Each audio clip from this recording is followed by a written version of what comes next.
హల్లెలూయా.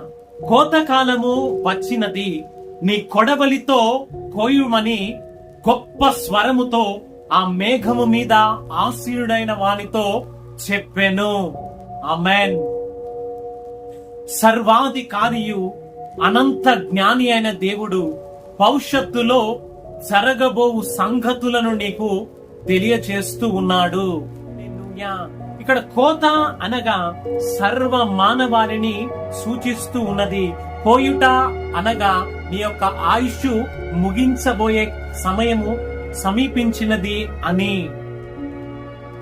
మరి దేవుని యొక్క వాక్యాన్ని, దేవుని యొక్క నిత్య రక్షణను నిర్లక్ష్యము చేస్తూ ఉన్న అనేక జీవితాలు కోయబడి నిత్య నరకాగ్ని లోనికి పాత్రులుగా వెలనై ఉంటూ ఉండగా, దేవుని ప్రేమను నీవు గ్రహించి నీవు దేవుని వాక్యము చేత పోయబడి అనేకులకు ఆహారముగా మార్చబడాలని దేవుని యొక్క ఉన్నతమైన సంకల్పమై ఉంటూ ఉన్నది.